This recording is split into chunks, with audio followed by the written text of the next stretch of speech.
Scoop. Welcome to Footy Scoop. Chelsea sacked Pochettino. Yes, you heard me right. Chelsea have finally sacked Pochettino. Now, this comes as a shock, maybe not to Poch, but to many die-hard Chelsea fans. This came after a few Chelsea players spoke highly about him, and it seemed the board was going to give him a second chance. But it is what it is, people. Football has become a game of roulette for coaches nowadays. Watch to the end to see exactly why Poch had to leave Chelsea Football Club and understand where exactly Chelsea is headed to next season. I want Chelsea fans to basically keep their expectations where it should be, so when they do not go far, at least their pains will be bearable. Now, before we move on, I want to welcome you all to Footy Scoop 24. I created this channel for die-hard fans who want the gist of all that happens behind the scenes. The drama itself, right? In training, in transfers, and other news pertaining to their clubs. Now, I try to add memes, bars, puns, and dad jokes where necessary just to make this video fun for you all. Now, please know that I love to troll, and I know you also love to troll. But I will certainly point it out when a team does well. And please, if you are woke, this is certainly not a channel you want to follow. Follow someone who hurts your feelings, right?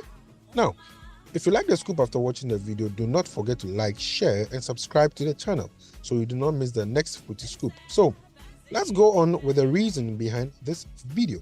Now, Mauricio Pochettino, football's own Tom Cruise, has gone through one hell of a roller coaster ride this season. This is one that causes more anxiety than any of the rides at Disney, and trust me, I've been there twice. And it ended with him on somewhat a high.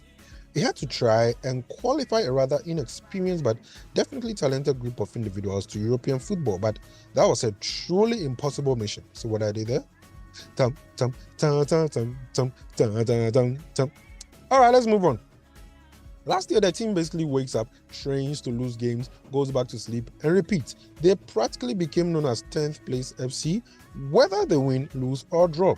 Now, Poch had many praisers trying to explain the team's situation, but eventually he ran straight out of excuses. His job was on the line, and he had to redeem himself. Now, their fans were not spared.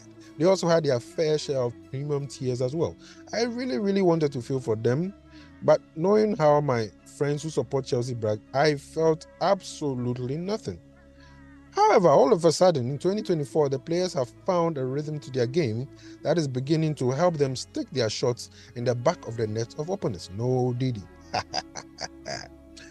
A little flashback about Chelsea to help us get what is going on. Initially, Granovskia and Czech were the sports directors to the left in 2022. After, Todd Bowley took on the role of sporting director himself. I basically wonder who advised him to do so, because that person must have been on some good crack. Now, this idea was like asking a toddler to drive a truck, and Bowley proved that idea by recruiting the likes of Koulibaly, Cucurella, Fana, Lukaku, etc., who looked good, but most of them failed. Now, I personally love Lukaku because he brings goals wherever he goes, but all he could really accumulate at Chelsea was sweat enough to run a dump. Now, a proper accident of a transfer window that was. And if not for FFP rules, Todd Bowley probably could have bought players from the Sunday League. To him, if you are available, you will be taken. Now, Todd and his partner Eghbali then appointed Paul Winstanley, who is on the left of your screen, Lawrence Stewart to his right, and then Joe Shields. Now, these three came in and brought in the likes of Kopama, Mudryk, Nkunku, Jackson, Caicedo, Enzo Fernandez, and the others who have actually had a massive impact on the team. As such, Todd and Eghbali now trust the trio more than they trust Poch when it comes to transfers. Now, these three have effectively shielded Poch from winning any laurels. Now, Todd Bowley and Eghbali have basically restructured the Chelsea organogram such that the sporting director is now above the coach, who is Poch, and hence Poch is always redirected to the trio for any issues with transfer. Can you imagine that? Anyway, now Poch wants the team to become better by getting more experienced players to join Chelsea, and he even went as far as hinting in presses that this is not my team. The sporting directors, however, had a plan different from Poch's idea. They felt they could get younger quality players and put them on longer term contracts so they can benefit from them for years. But you see, Chelsea is not Madrid, because they need some experienced players to help them win some cups, and they do not have it. Now, these guys is actually where the whole disagreement stems from. But I personally side with Poch, because when things do not go well in the football club, when they don't win trophies, It is usually the coach who becomes memes on X and other bullying media platforms. Now, just take a look at their London rivals, Arsenal. See what's happening to Arteta. He plays very beautiful football, but guess what? He hasn't won any trophy yet. Now, guess who is waiting patiently like a male bestie, waiting for his crush to break up with her current boyfriend so he can swoop in and scoop her? Well, your guess is as good as mine. That is FC Bayern Munich. Now, they are ready to munch on Poch like Mr. Steal Your Girl if Chelsea let him go. And now, company feels like that girl who likes a guy who is in love with another lady who's about to break up with her boyfriend. I imagine that.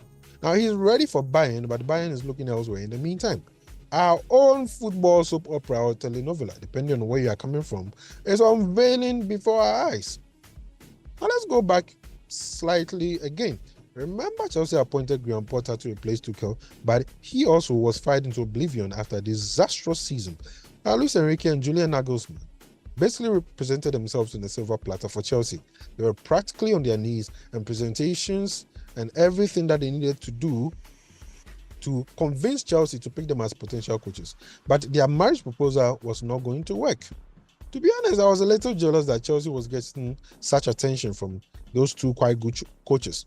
They were met with a harsh reality, which led them to pull out of a possible deal very, very fast. Now, this is what you should do if you don't want to become a baby daddy.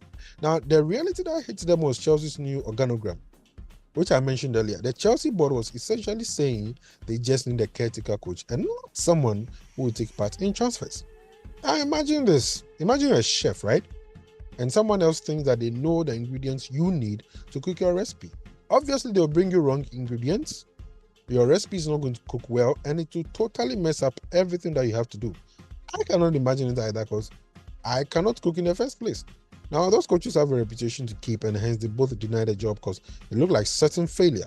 In fact, Chelsea had been considering the then coach of Burnley, Vincent Kompany, as he had recently qualified them to the Premiership. In the end, they settled on Poch, who by then was quite desperate for a job, and as such, he initially agreed to all their terms. Another reminder again not to be desperate for anything, but be considerate, else your end will be unfortunate. Bas Maji. In the end, Poch still insisted on being part of transfers and as usual was denied that authority. The result being his letting go. In fact, it was said to have been a mutual agreement, but to me it was a sack. Let's just be plain about it. Personally, I think they should have at least allowed Poch to take part in transfer decisions for one transfer market and see what he would do the following session. The thing is, even though he has not won much as a coach, he still has a track record of developing young players to be their best, so they also not win anything. Example is Kane, Son, and Dele Alli. Well, folks, we have come to the end of the video. Do share in the comments what you think about this scoop. Is Chelsea being fair? Was Poch overreaching? Should Poch have just continued like that since the team was getting better anyway? Will Todd Boehly and Chelsea regret sacking Poch? And who will be the next coach? Also share with me how I can make this channel better, and feel free to correct any info I had wrong as well. If you like this video, get yourself a hammer and smash that like button on your screens. I'll get you a new one. Share and definitely subscribe to more footy scoops. Adios, my niggas. Scoop, scoop, scoop.